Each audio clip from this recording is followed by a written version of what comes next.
Whether you're a skeptic or a believer, join me, Rob McConnell, as together we'll investigate the world of the paranormal and the science of parapsychology here on the X-Zone Radio TV show on XZBN and the X-Zone TV channel on Simul TV.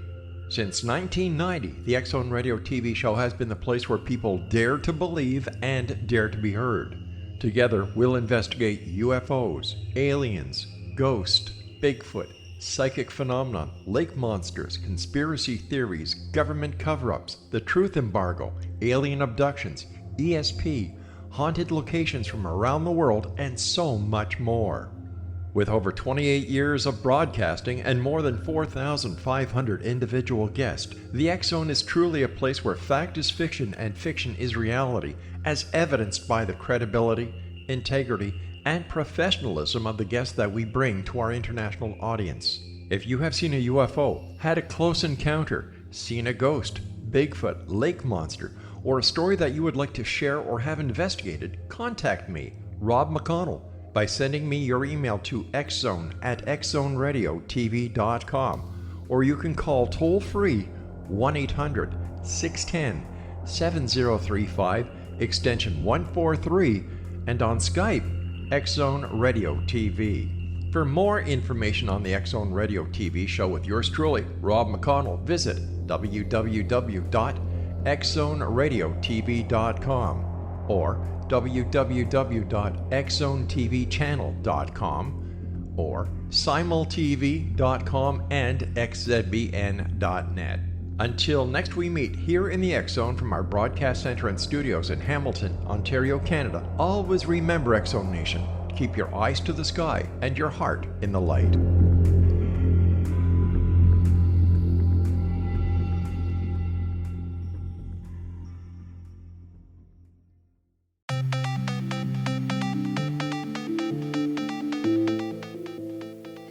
Welcome everyone to Too Good to Be True. Thank you for taking the time to listen. The subject for today's show is the history behind Star Wars. Before we start getting into details, let's just briefly talk about psychic insight and how we apply it. We choose a subject and research it, and based on that research, we determine what we think needs to be explained by creating a series of questions. Then Justina provides psychic insight to answer those questions. The psychic insight is narrated towards the end of the show. Accepting the psychic insight is a question of individual belief. Now let's go through the disclaimers. Here are the disclaimers. Neither of us claim to have any expertise in any subjects that we discuss. We relate information we find through research and the psychic insight. We are always delighted to hear from the listeners. The show only lasts an hour. We don't have the time to present exhaustive research on any topic. This means that there will be information that we miss. We want to provide a basis for the psychic insight. We don't care if a theory turns out too good to be true, as the show name suggests. We are only interested in finding out more of the truth about topics. Spirit can only relate insight that is appropriate for our time in history. Free will cannot be affected. Only comments that are appropriate for our time can be given through the psychic insight. Much of the subject matter in shows may have already been covered many times in other media. We want to look into subjects in a new, different way and be thought-provoking. We're not so good with pronouncing names, we apologize. We are assuming that listeners are familiar enough with the Star Wars movies, hence we are assuming there will be no spoilers. And neither of us have any particular knowledge of history, folklore, or movies. If we have misstated anything, we apologize. This episode is your idea, and it includes history. Yeah, but we won't be talking about ancient civilizations. In The Force Awakens, released in 2015, I'll never forget the reaction in the theater when Han Solo and Princess Leia appeared in a scene together for the first time. There was this enormous wave of nostalgia and excitement. Maybe filmmakers think that people want something new and exciting, but still want familiarity. What is the first piece of history? Let's look at a fascinating character, Senator Palpatine of Naboo, who eventually becomes Emperor Palpatine of the Galactic Republic. Why Palpatine in particular? Because he was a politician with a public image and a very different private image. The character Palpatine is described in Wikipedia as follows, quote, Sheev Palpatine, also known as his Sith identity Darth Sidious, and publicly as Senator Palpatine, then Supreme Chancellor Palpatine, and later Galactic Emperor Palpatine, is a fictional character and the main antagonist of the Star Wars franchise, mainly portrayed by Ian McDiarmid in the original trilogy. He is depicted as Emperor of the Galactic Empire and the Sith Master of Darth Vader. In the prequel trilogy, he is portrayed as a characteristic senator from Naboo who uses Machiavellian deception and political manipulation to rise to the position of Supreme Chancellor of the Galactic Republic before transforming the Republic into the Empire. Though outwardly appealing to be a well-intentioned public servant and supporter of democracy prior to being Emperor, Palpatine's true identity is actually Darth Sidious, the Dark Lord of the Sith, a cult of practitioners of the dark side of the Force, previously thought to have been extinct for millennia, a master of Darth Maul and Count Dooku. As his Sith identity, Palpatine masterminds the Clone Wars, uses the conflict as a convenient pretext to grant himself dictatorial emergency powers and to stay in office long after his term has expired. Palpatine ultimately reorganizes the Republic into the Galactic Empire, invokes martial law, and declares himself Emperor. He then proceeds to all but exterminate the Jedi Order through Order 66 and manipulates Jedi Knight Anakin Skywalker into turning to the dark side and becoming his new apprentice, Darth Vader. Palpatine rules the galaxy for over 2 decades before his reign is brought to an end when Vader turns on his master and kills him in order to save his son, Luke Skywalker. Unquote. Machiavellian means using any means necessary to maintain political power. Who was Palpatine based on? The History Channel website, in an article entitled The Real History That Inspired Star Wars from August of 2018, explains that the United States President, being the only one to resign from office, was the inspiration for Palpatine. Quote, according to J.W. Rinslers, The Making of Star Wars, Return of the Jedi, when asked if Emperor Palpatine was a Jedi during a 1981 story conference, Lucas responded, no, he was a politician. Richard M. Nixon was his name. He subverted the Senate and finally took over and became an imperial guy, and he was really evil. But he pretended to be a really nice guy. In a 2005 interview published in the Chicago Tribune, Lucas said he originally conceived Star Wars as a reaction to Nixon's presidency. It was really about the Vietnam War, and that was the period when Nixon was trying to run for a second term, which got me to thinking historically about how do democracies get turned into dictatorships, because the democracies aren't overthrown, they're given away, unquote. How did Nixon act like a dictator or an undemocratic leader? After Nixon was inaugurated in 1969, he began secret bombings in Cambodia. This was kept secret from Congress and the American people for more than a year. Also, there was the Chennault affair, named after Anna Chennault, a supporter and fundraiser. She became Nixon's underground channel to the South Vietnamese government. The New York Times, in an opinion piece entitled Nixon's Vietnam Treachery from December of 2016, suggests that George Lucas was apparently right about Nixon. The David Frost mentioned, or to be mentioned, was a famous interviewer and talk show host, famous for his interviews with Nixon after his fall from power. The Johnson to be referred to was the incumbent president who had been President Kennedy's vice president. President Johnson was sworn into office the day of President Kennedy's assassination in 1963. Here is a quote from the New York Times opinion piece. Quote, Richard M. Nixon always denied it. To David Frost, to historians, and to Lyndon B. Johnson, who had the strongest suspicions and the most cause for outrage at his successor's rumored treachery. To them all, Nixon insisted that he had not sabotaged Johnson's 1968 peace initiative to bring the war in Vietnam to an early conclusion.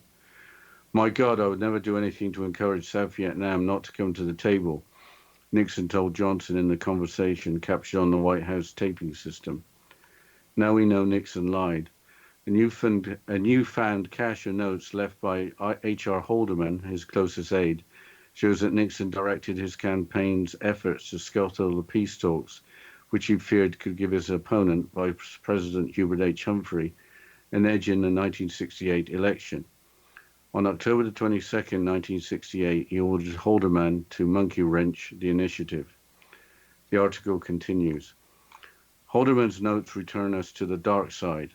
Amid the reprisals, we must now weigh apparently criminal behavior that, given the human lives at stake and the decade of carnage that followed in Southeast Asia, may be more reprehensible than anything Nixon did in Watergate. Unquote. Bob Haldeman was Nixon's White House chief of staff, who was convicted of conspiracy and obstruction of justice following the break-in to the Democratic National Committee headquarters at the Watergate office complex in Washington, D.C. Nixon resigned from office following his covering up of the Watergate break-in, anticipating impeachment. Nixon had earlier stated in a famous press conference, "I am not a crook," when denying any involvement in Watergate. It seems ironic that the expression, the dark side, seems to have gone full circle. Is there more to the story of why the Vietnam War escalated than Nixon's reported manipulation of the South Vietnam? A common question is that if President Kennedy or JFK had not been assassinated, would there have been an all-out Vietnam War?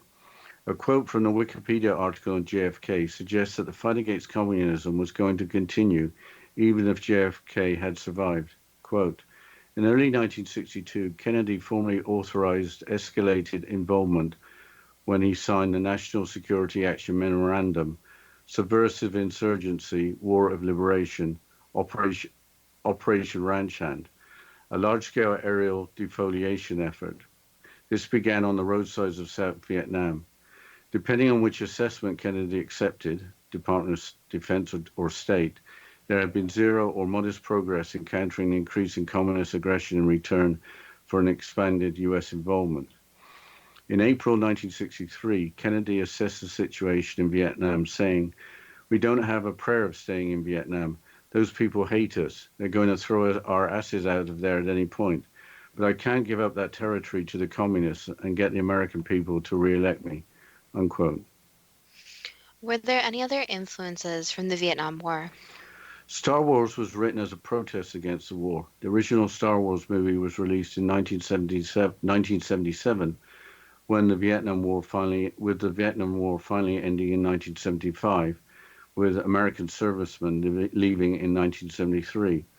This was after renewed conflict in the region had started as early as 1955, when France was no longer the colonial power. The following quote is from a New York Post article from 2014. Quote, back in 1973, note on Star Wars, Lucas made clear which side he was rooting for in the Vietnam War. A large technological empire going after a small group of freedom fighters, unquote.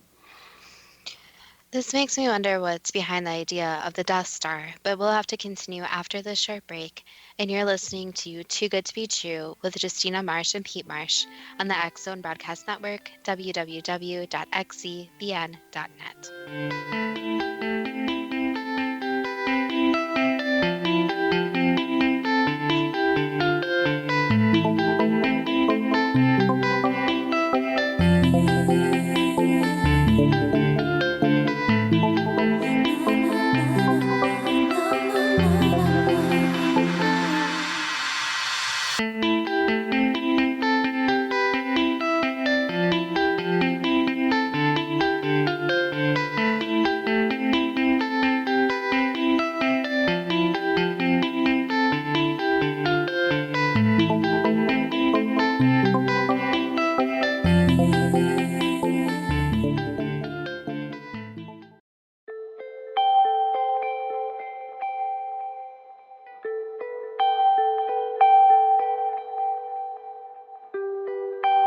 It's hard to listen to the news without realizing we're living in volatile, unprecedented times. Yet never has there been such an opportunity to transform the human condition. As old structures fail, where can we find the guidance to co-create a better way? Find Your Path Home is an ever-evolving, leading-edge information, education, and healing resource center designed to support and guide you on your path to unity and enlightenment. Based on sound principles employed by shaman worldwide, we provide techniques that can support you through the current transitions, offering online shamanic classes, international long-distance shamanic healing sessions, complimentary Mission Evolution radio episodes and Stairway to Heaven TV vignettes, seminars, retreats, and much more. All of this can be found on findyourpathhome.com. So I was watching the X Zone TV channel last night when I was abducted by aliens, and they kept repeating to me over and over again, simultv.com, simultv.com. What's simultv.com? That's what I asked them. They had it written on the side of their UFO. How do you spell that? UFO. No, I mean simultv.com. simultv.com. simultv.com. Right. simultv.com. Interesting that you were abducted by aliens in a simultv.com UFO last night. Oh, yeah? Yeah. Now that you mention it, I remember now last night I was awakened from a deep sleep. My great-grandmother was standing there. She said she'd come from the hereafter to tell me about simultv.com. She even spelled it out for me. simultv.com, sonny boy. simultv.com. simultv.com, sonny boy. Wow. Yeah. Guys, you'll never guess what my psychic guru just told me. simultv.com. Exactly. Are you guys psychic too? Of course. We all know about simultv.com. simultv.com.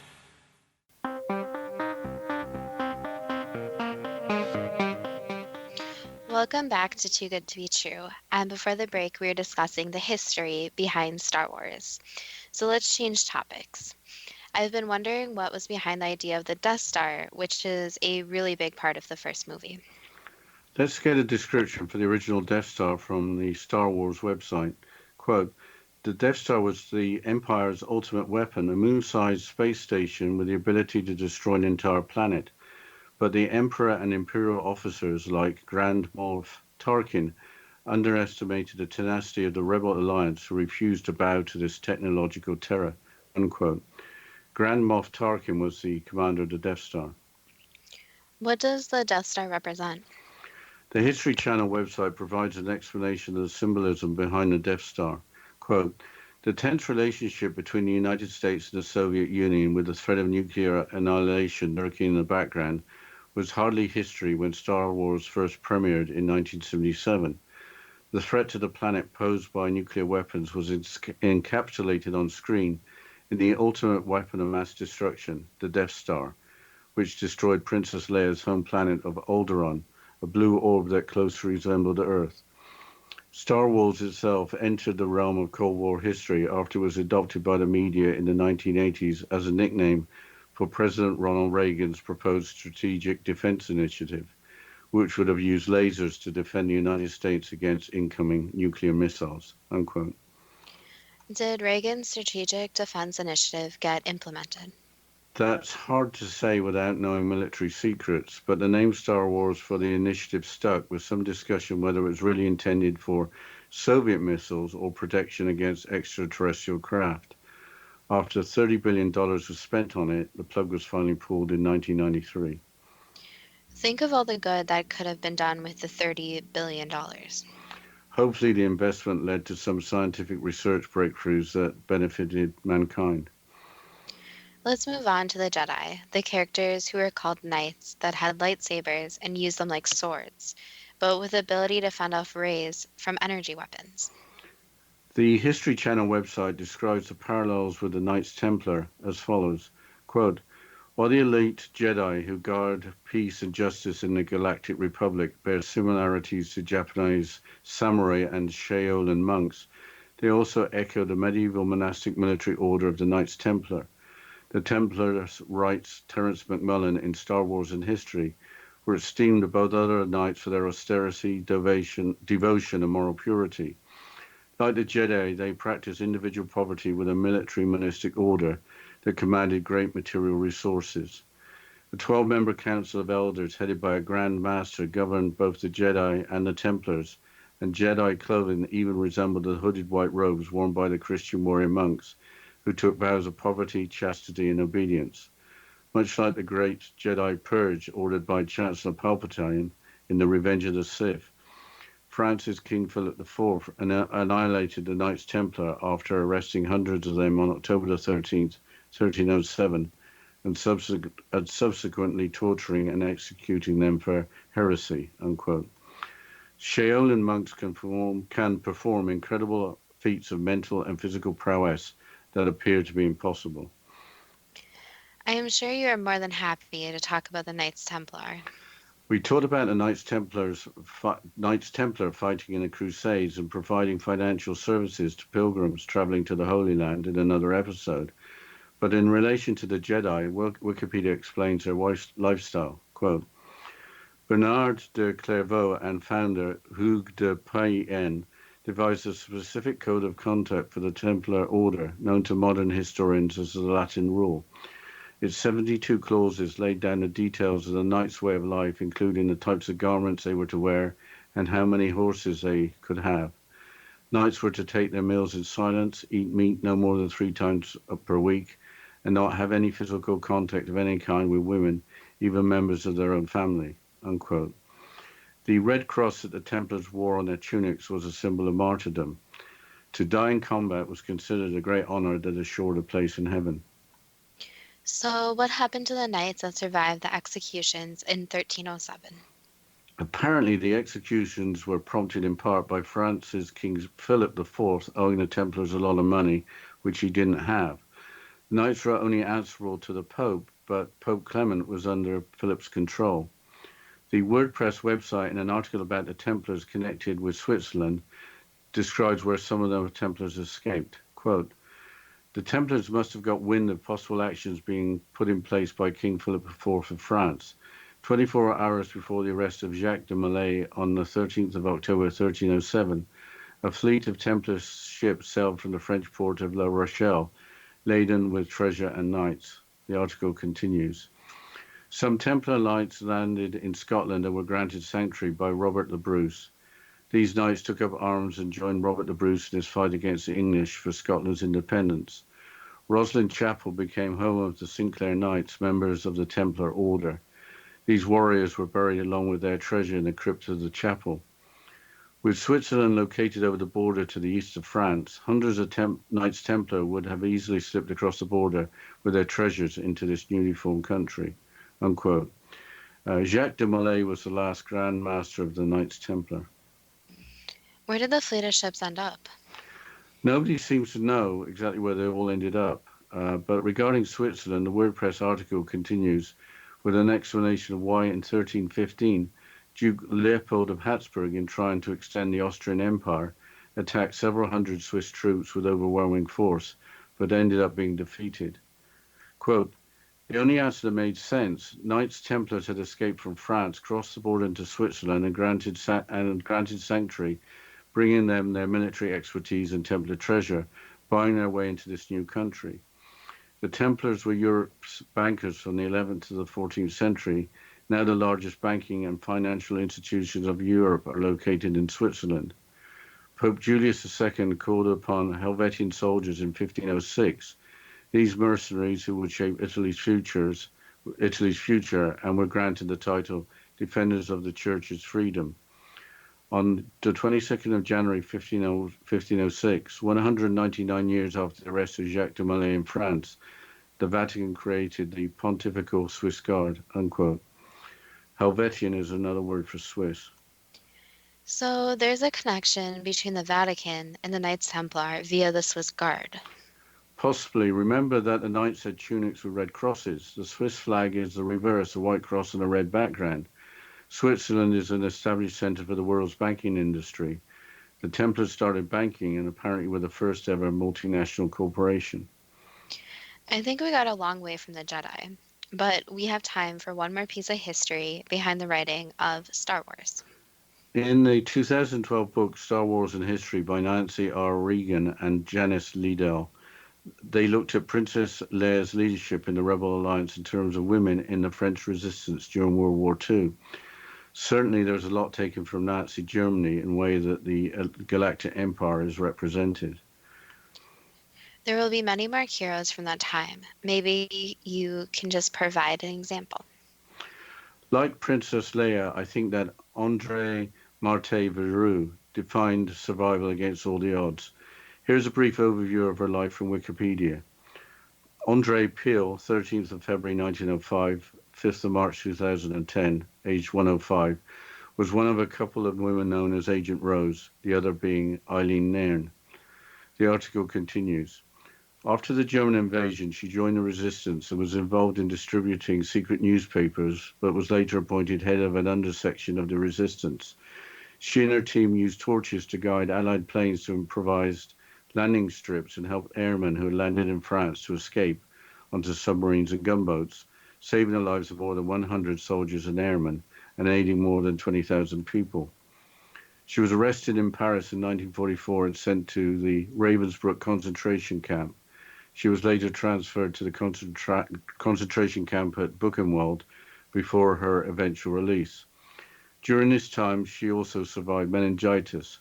She was being lined up to be shot by a firing squad at Buchenwald when the US Army arrived to liberate the prisoners, unquote.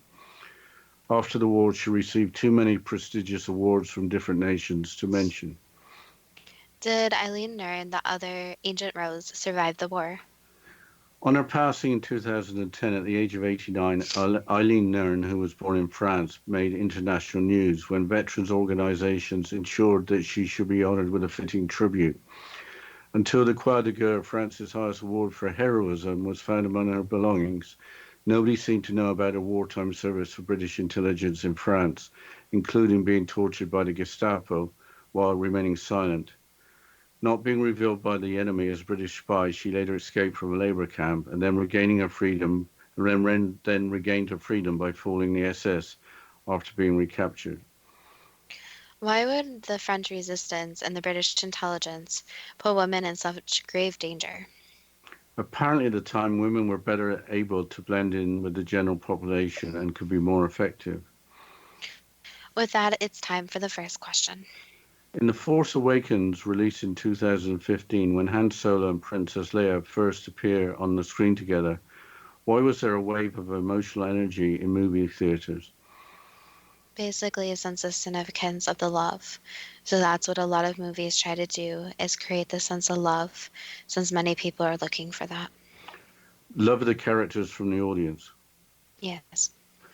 At the movies, do people want something new and exciting, but also want familiarity? Yes, it's like watching some friends or family go through their story. They want this familiarity where it's occurring over time, and it's like checking in with an old friend. But we'll have to continue after this short break, and you're listening to Too Good to Be True with Justina Marsh and Pete Marsh on the X Zone Broadcast Network, www.xzbn.net.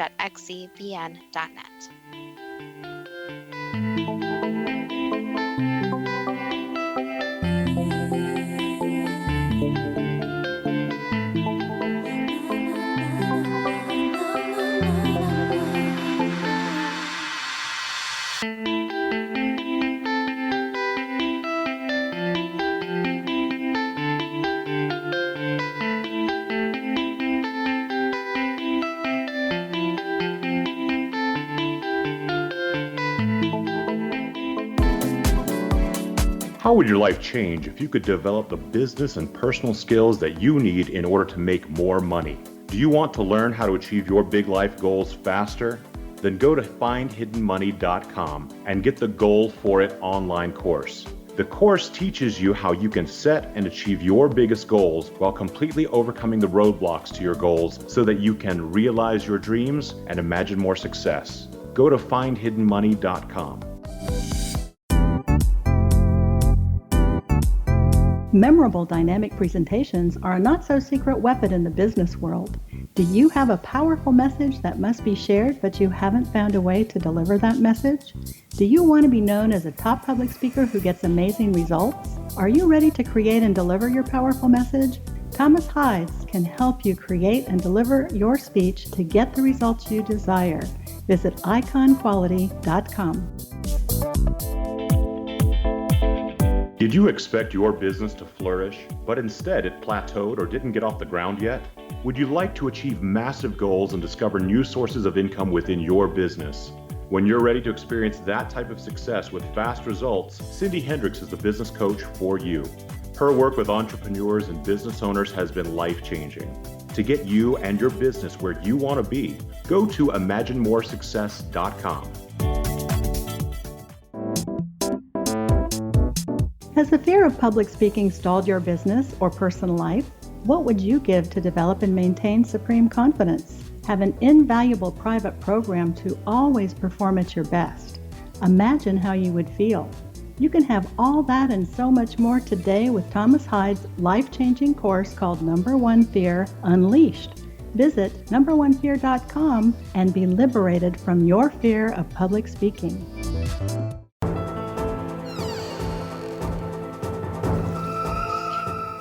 Welcome back to Too Good to Be True. And before the break, we were going through the questions and psychic insight about the history behind Star Wars. Dad, can you please continue with the questions? Why does the character of Palpatine, the politician, seem so believable? Is it because, as a stereotype, the public image may be very different from the reality in private? Yes, that could be said. So politicians overall are known for being very different on the surface compared to behind the scenes. So politicians have these characteristics, or stereotypes you may call it, where there's a lot going on for this front.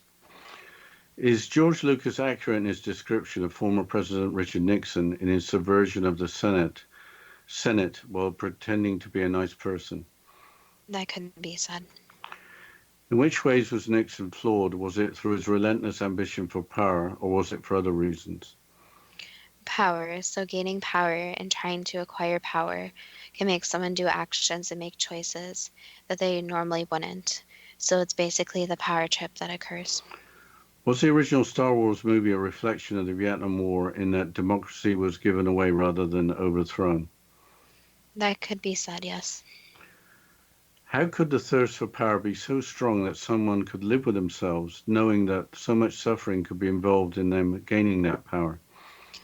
Basically, there's a twofold answer to that. So number one, when a person is facing a choice, they weigh the negative and positive consequences and benefits. So the problem is when someone's on the search for power, or even any goal, is that they will continue going after something if there's a positive benefit or rewards being given. So when the benefits or the positives for them outweigh the negatives, that's when they are going to continue with that choice.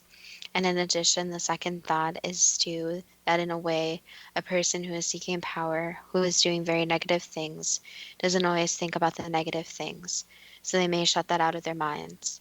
And they don't want to hear it, they don't want to see it, and they don't want to think about it. So the human brain is very powerful, where people can even make themselves forget something, or make themselves not remember something. How could Nixon think he was not going to be accountable to the nation and Congress in secretly bombing Cambodia? He in that moment wasn't thinking straight, so he didn't actually think the consequences would occur.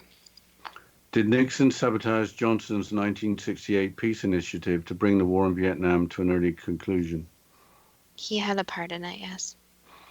Is it true, as reported, that Nixon told Johnson in a conversation captured on the White House taping system, "My God, I would never do anything to encourage South Vietnam not to come to the table"? Yes. To take away the edge of opponent, Vice President Hubert H. Humphrey, did Nixon order his aide, Bob Haldeman, to monkey wrench the Johnson peace initiative on October the 22nd, 1968, just days before the presidential election? He had a part in that, yes. In order to derail the peace initiative, what did Anna Chennault communicate to the Prime Minister of South Vietnam at Nixon's direction? Basically, a lot of statements filled with fear. So really some more personal stuff that caused quite a disturbance. So not going exactly into the personal information, but some of it was very nasty, you could say. Was the derailment of the peace initiative in 1968 the major reason why the war between North and South dragged on until 1975? It was one of the major reasons, yes, among others. Even in a democracy, how can a few individuals have so much power that they can determine the fate of millions of people? Basically, that's how the democracy works overall, is that the people who are voted in are to represent the people and make the choices for those people. So they are given this power where the people are in charge of voting them in. But after they are voted in, that's when they get to make these large choices. So just because it's a democracy, it doesn't mean that everything is going to be agreed on, nor is it always going to be voted on. So that's why picking a president, for example, is a very interesting choice, since the president has a lot more power than other elected officials as well. What did Nixon know about the Watergate break-in before it happened? He knew bits and pieces, so not the full story, but he knew more information than he would admit. What was hoped to be achieved by the criminal act of the break-ins?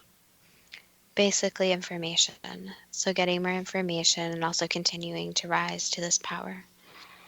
Why did Nixon state that he wasn't a crook when such a denial in those terms was so beneath a head of state? He didn't believe that he was a crook, so he thought he was many things, but a crook was not one of them. And that's why the statement is so emotional, you could say, is because unfortunately he truly believed that. He knew that he was a lot of bad things, but a crook was not one of them. Can you say anything that would have been different in terms of the progression of the Vietnam War if President Kennedy had not been assassinated? The problem is that's a different timeline that would occur, so many things would be different. But obviously that timeline did not occur. But if Kennedy was still alive, things would have been very different, yes, and it would have changed not just the part of the past, but even events including now. So that one choice, one major change, caused the whole timeline to continue. So changing one major event like that would cause extreme differences, not in the past timeline, but in the current and future timelines. With the North Vietnamese being backed by Communist China, was the description by George Lucas as the North Vietnamese being a small group of freedom fighters accurate? Yes. So the backing from Communist China was not sufficient to change the idea of being a small group of freedom fighters. Yes, just because people are backed by others doesn't always mean that they are fighting for the same exact thing. So sometimes people have backing, but that backing isn't helping as much as it seems. Why did the United States believe that its technology could prevail in a guerrilla war fought in jungles with plenty of places to hide? Basically, their confidence and cockiness. So the United States, especially back then, thought they were better and greater than all other militaries.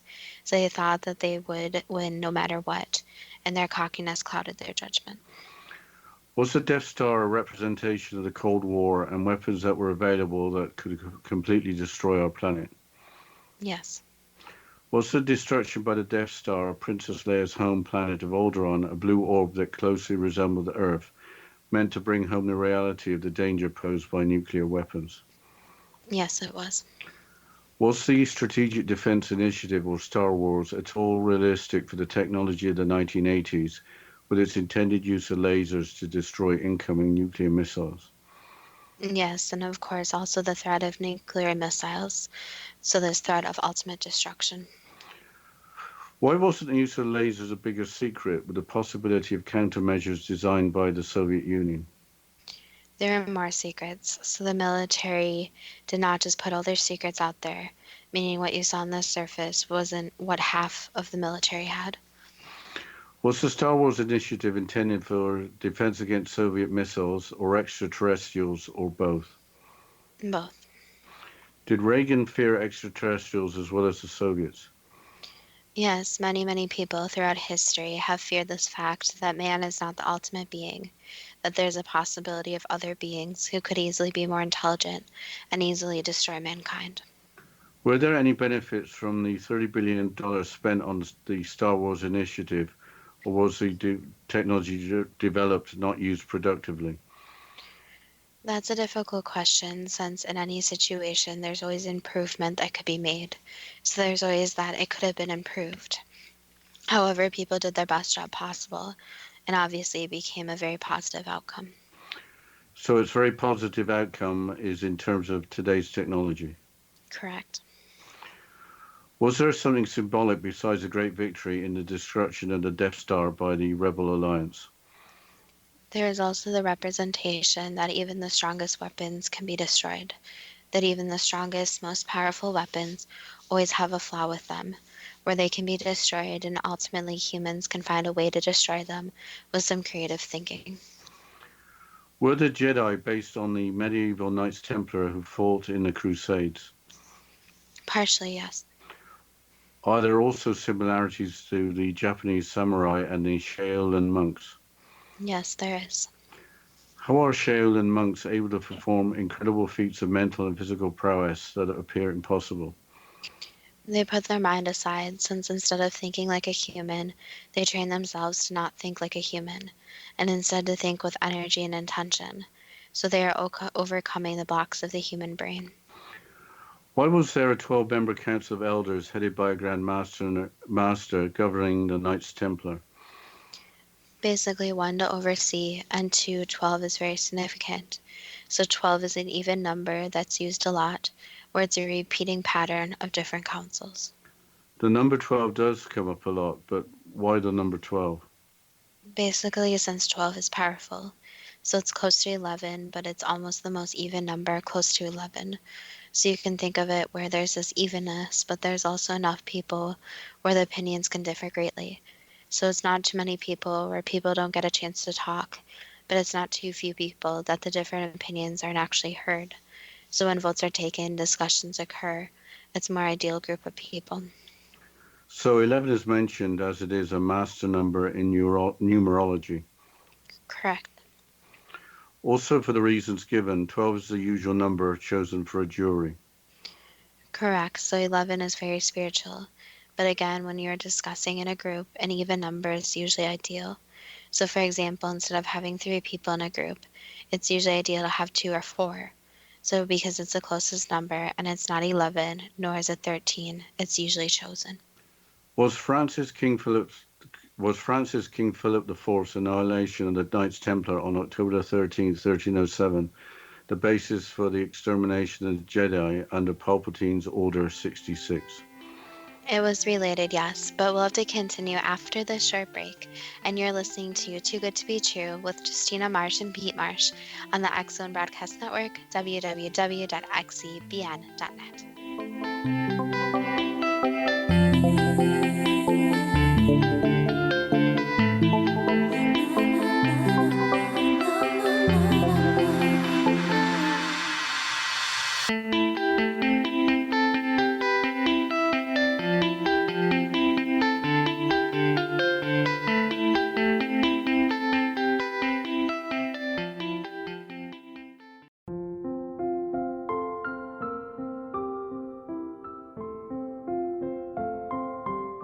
I am Dr. Carl O'Helvey, founder, president of a new cancer foundation focusing on evidence-based physical, mental, and spiritual interventions, including natural cancer cures, prayer, meditation, affirmations, nutrition, and other related holistic cancer prevention and cure modalities. These are used in cancer education, research, and financing care.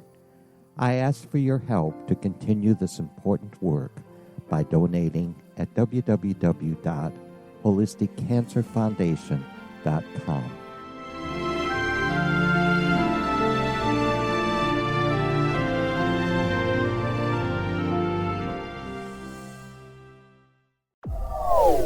They are here, and they've been here for thousands of years, making their presence known in the shadows. They might be seen by a lonely motorist on a deserted road late at night, or by a frightened and confused husband in the bedroom he is sharing with his wife. But who are they? What do they want? Why are they here? Perhaps most concerning, has the government been aware of their presence all along? The new book by Ellie Marzulli, UFO Disclosure, the 70-year cover-up exposed, delves into the world of UFOs. Can full disclosure be soon? Order now and receive a free hour and 37-minute DVD on the UFO phenomenon. UFOs are real. Get both the book and the DVD, a $40 value, for only $19.99. To order your book and DVD today, go to lamarzulli.net. That's LAMARZULLI.net. Christopher Fulton is a survivor of the national security state. All he wanted to do was preserve history when he acquired a Cartier watch from the estate of President Kennedy's personal secretary. But that simple act set off a terrible chain reaction. He was pursued by the U.S. Justice Department and the FBI, thrust into the middle of the U.S. government's Assassination Records Review Board, even monitored and pursued by the Russian government. All because that Cartier watch was the missing link of evidence, a timepiece worn by JFK that fateful day in Dallas, a link resulting in Christopher being incarcerated and attacked for 9 years years because he opened a hidden chapter in history. The intriguing journey outlined fully in Christopher Fulton's memoir, The Inheritance, is available now through TrineDay.com or Amazon.com. The Inheritance, Poisoned Fruit of JFK's Assassination by Christopher and Michelle Fulton is a must-read, an incredible tale of how easily our own government can overrule justice. The Inheritance, Poisoned Fruit of JFK's Assassination.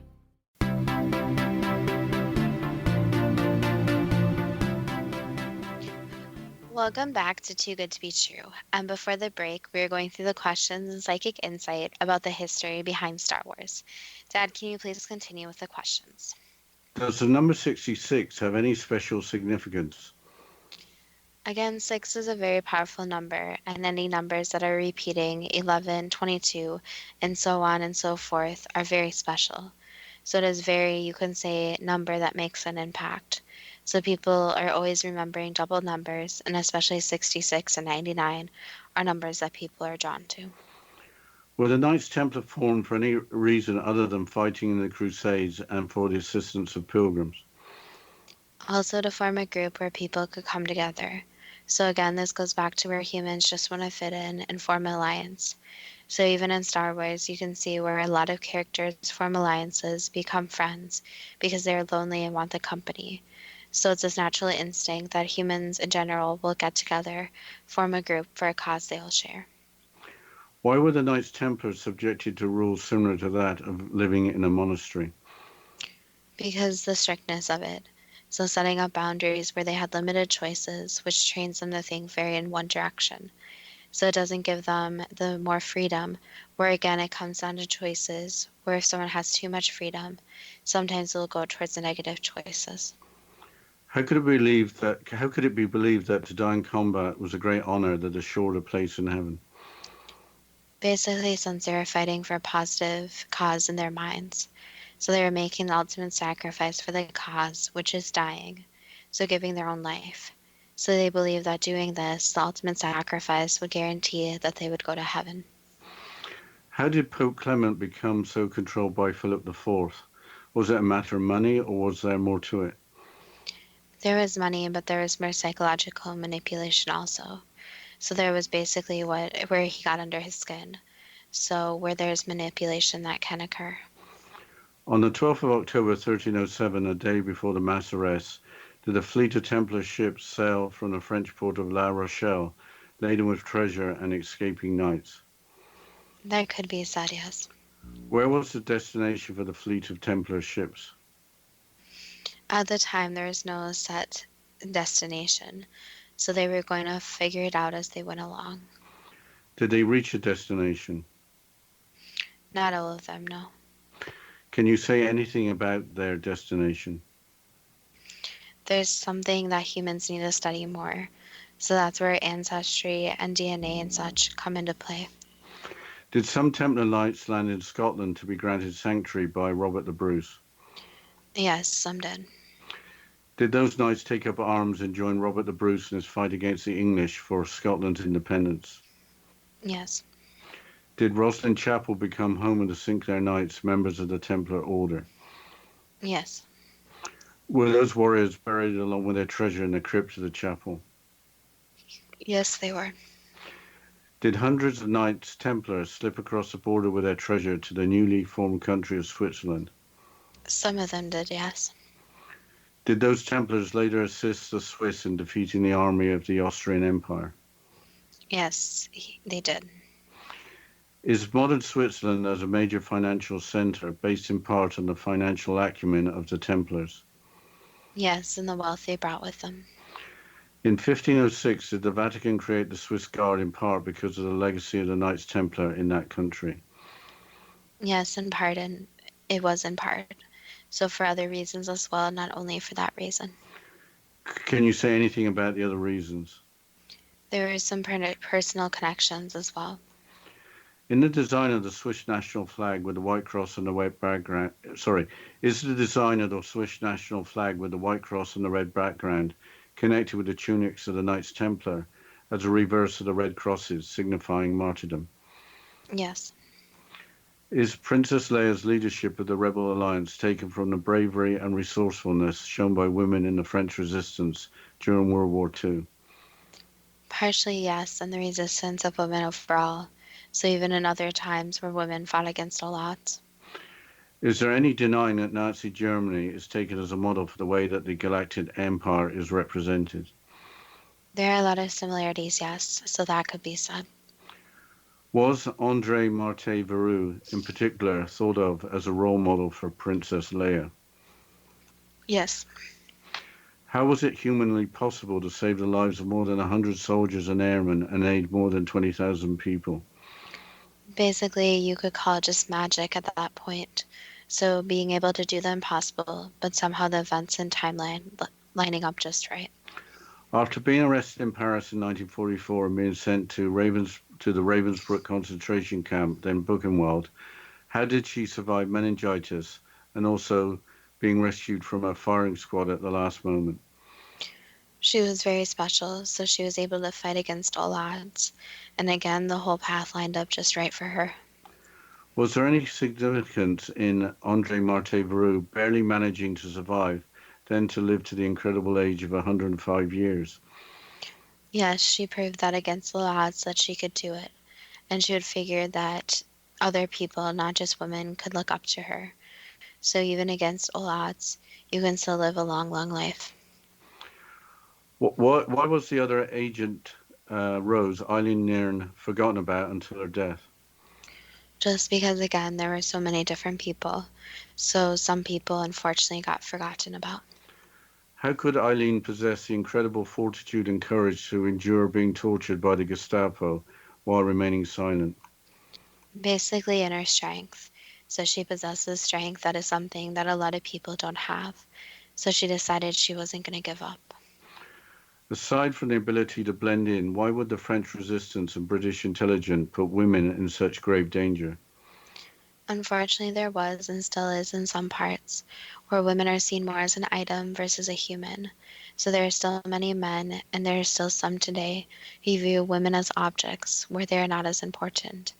And it would be less unfortunate if a woman died compared to a man. What can we learn from the history that Star Wars is based on?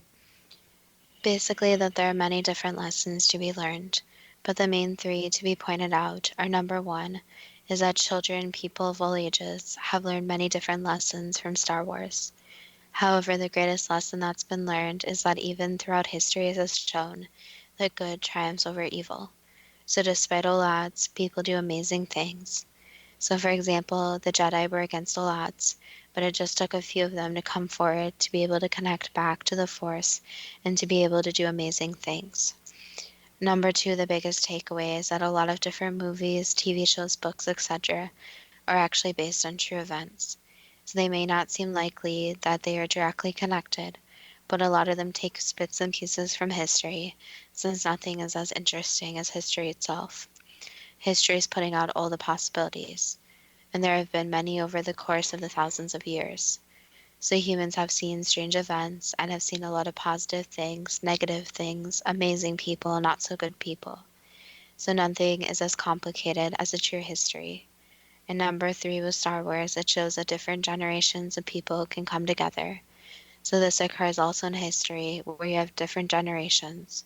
You have soldiers fighting next to each other from all ages. You have groups of people coming together of all ages. But Star Wars also packs theaters with people who saw the original movies, but also kids, young kids, who are seeing it for the first time. And that's what's very unique about portraying something that's different. It brings a group of people together, which overall is a big impact of Star Wars. No matter who you come from, where you come from, what type of being you are, you're still welcome. That was the last answer. Is Star Wars being full of historic lessons too good to be true? That depends on what you are prepared to believe. Well, I never knew before this week that there was so much behind the writing of the Star Wars movies. I think my biggest takeaway from this episode and the movies is equality, that everyone's treated the same, and You can see that in most of the Star Wars movies, is that groups of people come together. There's robots. I mean, there's R2-D2, there's 3CPO, Chewbacca, all different types of being, all different people who come together for a cause. I have to mention Andre Veru and Eileen Nern. In doing the research, I was absolutely humbled by these two heroines. I thought their life stories were absolutely amazing, and I'm just gobsmacked by how they survived. Well, I think that's something that the Star Wars movies are trying to portray is also positive female characters. So a lot of the more recent movies have been known to actually portray women in major roles, which is very interesting and very nice to see that it's actually based on real events. I was wondering, was Princess Leia the first really strong female character in a movie that was so positive and so strong? I'm trying to think of movies that were before Star Wars, and I can't think of an example.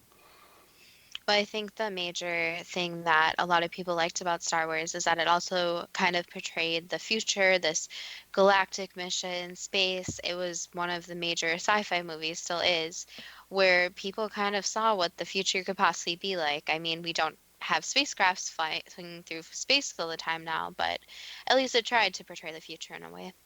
I think with that, I think you should mention our Facebook page and anything else. So you can go to our Facebook page at Too Good to Be True, or just simply type in 2TWOGTBT. And you also can go and follow us on Instagram, also at TWOGTBT. And you can message us there if you have any suggestions, if you have any comments about today's show. And as always, thank you so much for listening, and we look forward to next week's show.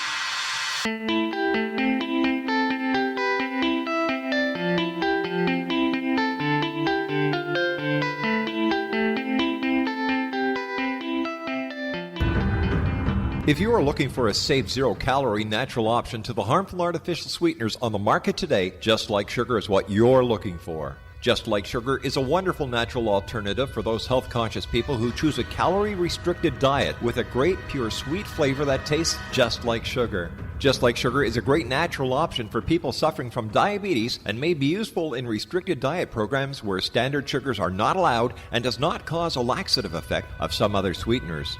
Just Like Sugar comprises a perfect blend of chicory root fiber, natural calcium, natural vitamin C, and Just Like Sugar's sweetness comes from the natural flavors from the peel of the orange. Just Like Sugar is a natural alternative to harmful artificial sweeteners and will change the way that you believe all natural sweetener products taste. Just Like Sugar is available at your local Whole Foods markets, Wild Oats markets, Henry's, Sun Harvest, and many other fine natural food stores in the U.S., Canada, and worldwide. They are here, and they've been here for thousands of years, making their presence known in the shadows. They might be seen by a lonely motorist on a deserted road late at night, or by a frightened and confused husband in the bedroom he is sharing with his wife. But who are they? What do they want? Why are they here? Perhaps most concerning, has the government been aware of their presence all along? The new book by Ellie Marzulli, UFO Disclosure, the 70-year cover-up exposed, delves into the world of UFOs. Can full disclosure be soon? Order now and receive a free hour and 37-minute DVD on the UFO phenomenon. UFOs are real. Get both the book and the DVD, a $40 value, for only $19.99. To order your book and DVD today, go to lamarzulli.net. That's LAMARZULLI.net. You have heard of the X Zone? Now watch it on Simul TV, plus 500 video games, live TV channels, free video on demand, worldwide, and more. Does this sound like tomorrow's television? Well, it is, but you can have it today, right now. It is Simul TV. Simul TV offers what the others only wish they could provide. 15 exclusive channels like X-Zone, Sci-Fi, and Horror. We are worldwide. No other provider offers that. 500 built-in video games. No need to have an extra expensive system. We have them included. Free video on demand. Live streaming events from around the world. Interactive online network, and much more. Tomorrow's TV today. Simul TV. Sound too good to be true? Well, it's not. You can have Simul TV today. Sign up at simultv.com. Do it today.